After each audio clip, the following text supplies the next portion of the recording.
రావు గారు ఇదొక సైంటిఫికల్ వండర్ అనేసి మీరు అంటున్నారు. కానీ ఇదొక బ్లడ్ మూన్, దీనివల్ల అరిష్టాలు జరుగుతాయి, లేకపోతే ఏదో ఉత్పాతాలు సంభవిస్తాయి అంటున్నారు. ఏంటి భూకంపాలు లాంటివి కానీ, లేకపోతే సునామీలు లాంటివి కానీ ఇప్పుడు చూస్తున్నాం కూడా ప్రపంచవ్యాప్తంగా. అలాంటివి ఏమైనా సంభవిస్తాయా? అసలు వెదర్ పరంగా ఎలాంటి చేంజెస్ ఉండే అవకాశం ఉంటుంది ఈ గ్రహణాల వల్ల? ఇది నేను వండర్ అని అనలేదండి. ఇది ఒక దృశ్యం అంతే. మనం అనుకున్నది అనుకున్నట్టుగా అనుకున్న సమయంలో ఏర్పడేది కాబట్టి అది ఎప్పుడు వండర్ అవ్వదు అనమాట. ఇది ఖగోళ గణిత ప్రకారం ఏర్పడే ఒక దృశ్యం కాబట్టి దీని ఫలితాలు ఎలా ఉంటాయి ఏంటి అనేది చాలా వరకు సంభాషణ జరిగింది. అది ఒక రకమైన సంభాషణ.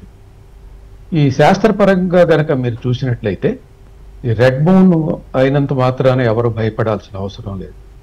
ప్రపంచంలో 8.4 బిలియన్ జనాభా ఉన్నారు.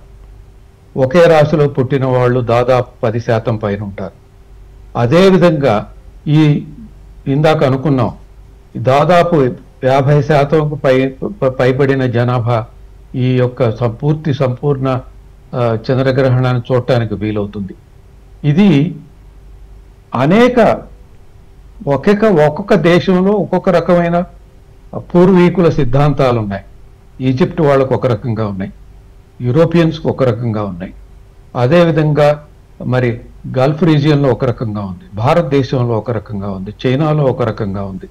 ఇవన్నీ ఏంటంటే మనుషుల మనుగడకు సమాజంను రక్షించుకోవటానికి ఏదైనా జాగ్రత్తలు తీసుకోవాలంటే అటువంటి జాగ్రత్తలు ఎటువంటివి అని చెప్పటానికి చేసిన ప్రయత్నాలు.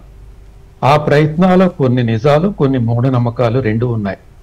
అందులో నిజాలు శాస్త్రీయంగా మనం ఆలోచించుకుంటే ఆ రోజుల్లో ఏంటంటే మీరు 500 సంవత్సరాలు 1000 సంవత్సరాలు క్రిందట కనుక చూసినట్టయితే మీకు ఏంటంటే అక్షరాస్యత అనేది దాదాపు 99% లేదా 99.5% నిరక్షరాస్యుల్ని ముందు కూర్చోబెట్టి ఇలాంటి ఖగోళ దృశ్యాలు ఏర్పడినప్పుడు మీరు ఇలా శాస్త్రీయంగా ఇలా ఏర్పడుతుంది అన్నప్పుడు అని చెప్పాలంటే కష్టం.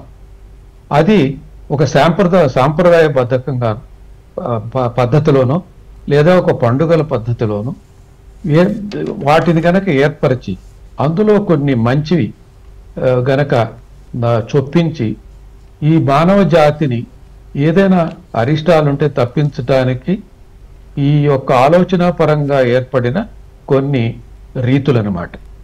ఇది వీటిల్లో ఏది అనుసరింపదగ్గది, ఏది ఆలోచింపదగ్గది, ఏది మనము ఎటువైపు చూడాలి అనేది ఈ రోజుల్లో ఈ అక్షరాస్యత పెరిగిన తర్వాత దాదాపు 180% మంది వాళ్ళకి తెలుసు. అందులో ఎటువంటి అనుమానం లేదు. తర్వాత ఇంకొకటి, ఆ రోజుల్లో మరి ఈ వాతావరణ పరిశోధన కానివ్వండి, కిరణ పరిశోధన కానివ్వండి, ఫ్రీక్వెన్సీ పరిశోధన కానివ్వండి, ఆరోగ్య పరిశీలన కానివ్వండి, ఈ యొక్క సైక్లోన్లకు సంబంధించిన పరిశీలన కానివ్వండి అప్పుడు అంతగా లేవు.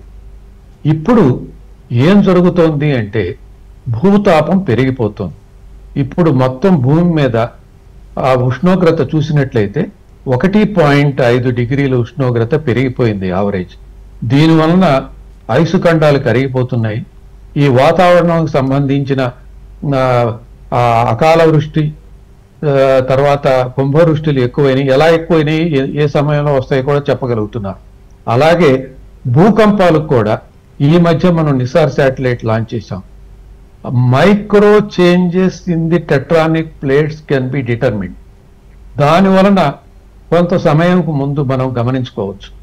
సో ఈ టెక్టానిక్ ప్లేట్స్ ఎక్కడెక్కడ ఉన్నాయి, ఒక ప్లేట్ ఇంకో ప్లేట్ని ఎప్పుడు ఏ సమయంలో ఢీకొంటోంది, ఆ ఢీకొట్టినప్పుడు ఎటువంటి ఉత్పాతం జరగచ్చు అనేది చాలా వరకు ప్రయత్నాల్లో సఫలీకృతమై ఉన్నారు. ఈ విధంగా చూసుకుంటూ వెళితే ఇంకా చాలా ప్రయోజనాలు ఉంటాయి అన్నమాట. ఇటు శాస్త్రము, అటు పూర్వీకుల సిద్ధాంతీకరణ, ఇవన్నీ చూసుకుంటూ దాంట్లో ఏది మంచిది ఎన్నుకుంటూ వెళితే అద్భుత